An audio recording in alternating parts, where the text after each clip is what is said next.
Last episode में हमने देखा था कि एलेक्स, रैबिट गर्ल और बोलने वाला पत्थर कोल्ड वर्ल्ड में आ गए थे, जहां पर उन्होंने कई सारे बंदों को जमा हुआ देखा था। तभी उनके ऊपर एकदम से एवलांच आ गया था, जिससे वो सभी बड़ी मुश्किल से बचे थे। जहां एवलांच खत्म होने के बाद एलेक्स ने उन दोनों को बताया था कि हो सकता है कि ये इमोर्टल ऑरा की वजह से हुआ हो, क्योंकि हमारे आने पर ही ये हुआ था। दूसरी तरफ सेकंड बॉडी जेसिका से मिलने चली गई थी, क्योंकि वो उसके साथ अपनी सारी प्रॉब्लम सॉल्व करना चाहती थी। अब आगे तो इस एपिसोड की शुरुआत में रैबिट गर्ल एलेक्स से पूछती है कि क्या तुम्हारा मतलब है कि ये कोल्ड वर्ल्ड इमोर्टल ऑरा को टारगेट करता है। इसका मतलब तो ये हुआ कि जो भी लोग यहाँ बर्फ में जमे हैं उनका भी इमोर्टल ऑरा से कुछ कनेक्शन था। उसी वक्त वहाँ हलचल होने लगती है और अचानक से वहाँ बारिश शुरू हो जाती है। तभी वो लोग दूर देखते हैं, अचानक से आसमान की तरफ तेज रोशनी जा रही है और उसकी मदद से उन्हें एक पास्ट की प्रोजेक्शन दिखने लगती है, जिसे देखकर बोलने वाला पत्थर कहता है कि लगता है कि ये प्रोजेक्शन यही जमे हुए लोग हैं। उसी वक्त उस प्रोजेक्शन के अंदर क्लैन का लीडर इमोर्टल ऑरा हासिल करने की कोशिश करता है ताकि वो एक कर्स को तोड़ पाए। जहाँ ऐसा करने में वो लगभग कामयाब हो गया था, लेकिन तभी अचानक से वो कर्स उन सब पर हावी होकर उन लोगों को जमा देता है। तो ये सब देखकर एलेक्स बोलता है कि लगता है उस कर्स की वजह से आज इन लोगों की ये हालत हो गई है, लेकिन असल में वो कर्स था क्या। इस पे रैबिट गर्ल कहती है कि मैंने सुना है कि इस क्लैन के लोगों पर एक कर्स लगा हुआ था कि वो लोग इस जगह को छोड़ के नहीं जा सकते, पर ये कर्स आया कहाँ से। इस पे बोलने वाला पत्थर कहता है कि ये कर्स सदियों से चलता आ रहा है, किसी को इसके बारे में नहीं पता और माना जाता है कि एक बार ये कर्स लगने के बाद कोई अपनी जगह को छोड़ के जाता है तो उसकी मौत हो जाती है, जिसकी वजह से इस क्लैन के लोग बहुत ज्यादा दुखी थे। तभी एलेक्स उन बर्फ की मूर्तियों को देखकर कहता है कि इन लोगों के लेवल्स बहुत हाई हैं, पर वो इस जगह पर कैद होकर रह गए। कोई भी ऐसी गुलामी नहीं चाहेगा, इसलिए इन्होंने रिजल्ट जानते हुए भी उस कर्ज से लड़ने की कोशिश करी, लेकिन एंड में उनकी ऐसी हालत हो गई। तभी बोलने वाला पत्थर कहता है कि इस क्लैन का लीडर पूरे एंशिएंट वर्ल्ड में बहुत ज्यादा फेमस है, क्योंकि उसने पूरे क्लैन को बाकी क्लैन से बचा कर रखा था, पर फिर भी वो इस कर्ज को नहीं तोड़ पाया। अब वो तीनों उन सभी स्टैचूज के सामने बो करके उन सबको रिस्पेक्ट देते हैं। इसके बाद एलेक्स रैबिट गर्ल से कहता है कि मैं तो एकांत में ट्रेनिंग करने जा रहा हूँ और हो सकता है यहाँ आसपास ट्रेजर हो, इसलिए तुम जाकर उसे ढूंढ लो। इस पे रैबिट गर्ल खुश होते हुए कहती है कि मैं सैक्रेड मेडिसिन भी ढूंढने की कोशिश करूंगी। अब रैबिट गर्ल वहां से जाने लगती है तो बोलने वाला पत्थर भी उसके पीछे चला जाता है, क्योंकि उसे भी ट्रेजर स्टोन ढूंढने थे। दूसरी तरफ हम जेसिका और सेकंड बॉडी की फाइट देखते हैं, जहां लड़ते हुए सेकंड बॉडी अपनी ब्लू फ्लेम्स का इस्तेमाल कर रही थी। तभी जेसिका सेकंड बॉडी से कहती है कि तुम मेरा ही पार्ट हो, तो तुम्हें मुझसे मर्ज होने में क्या दिक्कत है। इस पे सेकंड बॉडी कहती है कि हाँ, मर्ज होके फिर मैं अपनी सारी मेमोरीज गवा दूं और अपनी सारी ट्रेनिंग नॉलेज भी तुम्हें दे दूं, इससे तो मेरा कोई फायदा नहीं होगा। इस पे जेसिका बोलती है कि क्या तुम ताकतवर नहीं बनना चाहती? अगर तुम मर्ज होने के लिए हाँ कर दो तो मैं प्रॉमिस करती हूँ कि तुम्हारी मेमोरीज इरेज नहीं करूंगी। इस पे सेकंड बॉडी बोलती है कि मेरे पास ब्लू मून फेम है, इसलिए तुम मुझसे ऐसे बात कर रही हो, वरना अब तक तो तुम मेरी बात सुनती भी नहीं। इस पे जेसिका कहती है कि वो ब्लू मून फ्लेम मेरी होकर रहेगी। ये सुन के सेकंड बॉडी फाइट के लिए फिर से रेडी होते हुए कहती है कि तुम फिर से अपना रोप झाड़ने की कोशिश कर रही हो।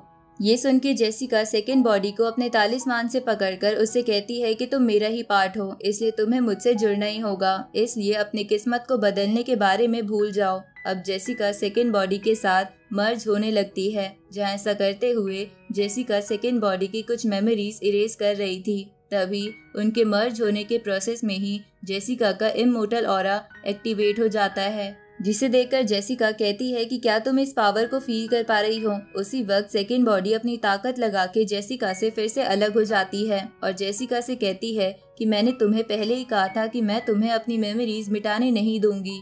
इस पे जेसिका कहती है कि मैं बस कुछ ओल्ड मेमोरीज मिटाना चाहती हूँ, खासकर तुम्हारी और एलेक्स की।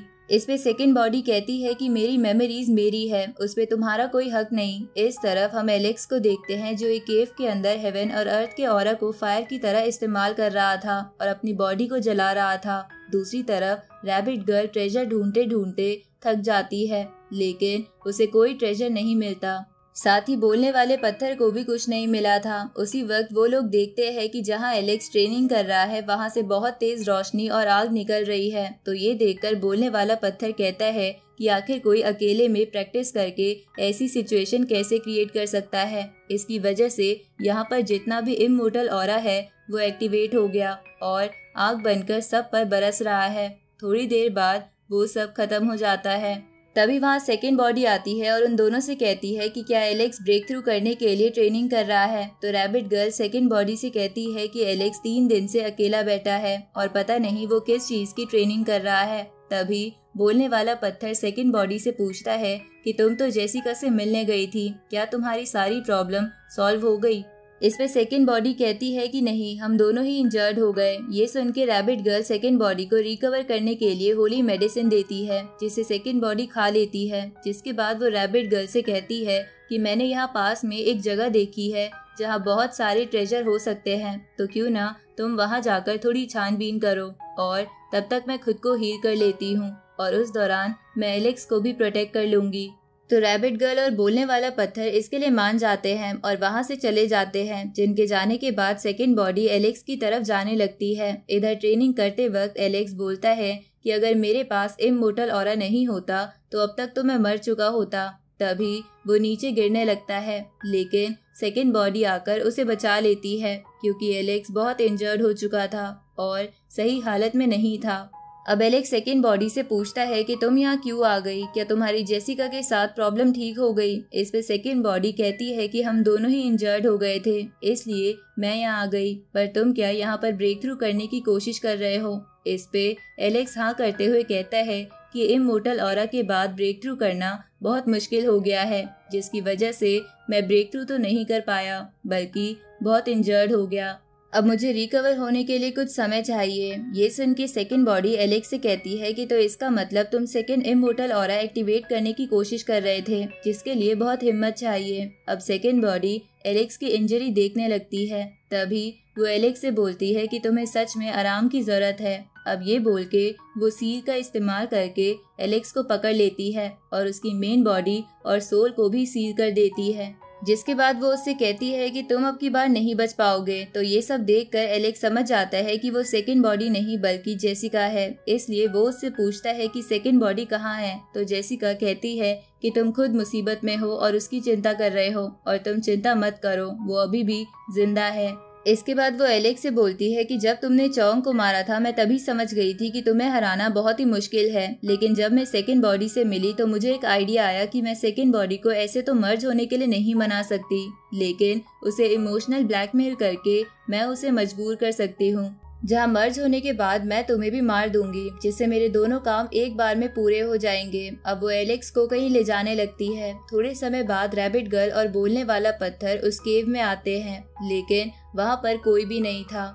तो ये देखकर उन दोनों को कुछ भी समझ नहीं आता। तभी बोलने वाला पत्थर कहता है कि एलेक्स को कहीं जाना था तो वो मुझे बताकर क्यों नहीं गया। तभी वहाँ असली सेकंड बॉडी आ जाती है, जिसे वो दोनों जेसिका समझकर उस पे अटैक करते हैं, लेकिन सेकंड बॉडी उन दोनों को पीछे करके उन्हें उनकी फेवरेट चीजों के बारे में बताती है, जिससे वो दोनों समझ जाते हैं कि वो असली सेकंड बॉडी है और जो पहले आई थी वो जेसिका थी। इस तरफ जेसिका एलेक्स को एक जंगल में ले आई थी, जहां एलेक्स जेसिका से कहता है कि मैंने तुम्हें सच में अंडर एस्टिमेट करा, तुम्हारा सेकंड बॉडी को ब्लैकमेल करने का प्लान तो सच में अच्छा है। इस पे जेसिका बोलती है कि आखिर मैं और सेकंड बॉडी एक ही है, तो हमें तो मर्ज होना ही था।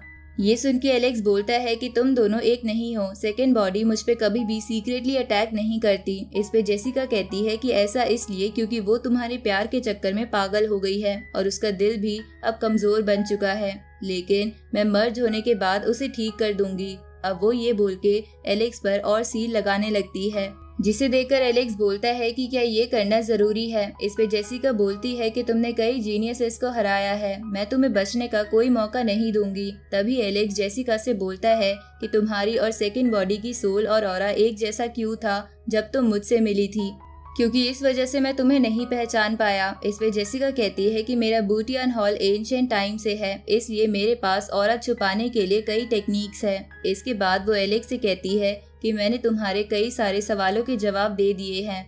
इसलिए अब तुम चैन से मर पाओगे, पर मैंने अभी भी तुमसे सेकंड बॉडी को किडनैप करने और उसे मैनिपुलेट करने का बदला नहीं लिया है। मैं चाहूँ तो तुम्हारी बॉडी को इस्तेमाल करके अपनी सारी भड़ास निकाल सकती हूँ।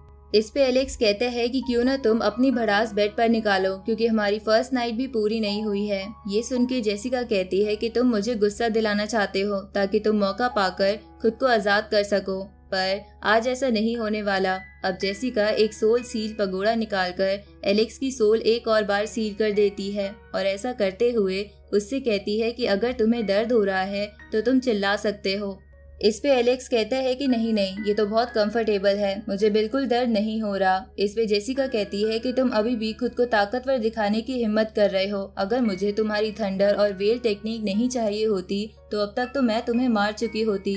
अब एलेक्स उसे बातों में उलझाने लगता है, जहां वो खुद को आजाद कराने के लिए चुपके से इमोर्टल ऑरा का इस्तेमाल कर रहा था। लेकिन जेसिका एलेक्स की बातों से गुस्से में आ जाती है और अपनी ड्रैगन बाइंडिंग रोप से एलेक्स को बांधने की कोशिश करती है, लेकिन एलेक्स उससे पहले ही खुद को आजाद करा लेता है।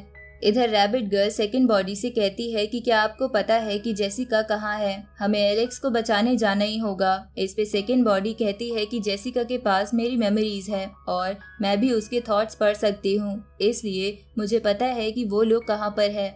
लेकिन तुम्हें चिंता करने की जरूरत नहीं है, एलेक्स फिलहाल खतरे में नहीं है क्योंकि जेसिका का टारगेट मैं हूँ। इस पे बोलने वाला पत्थर कहता है कि जल्दी से चलो, जेसिका के पास चलते हैं। मुझे नहीं लगता कि वो हम सबको एक साथ हरा पाएगी।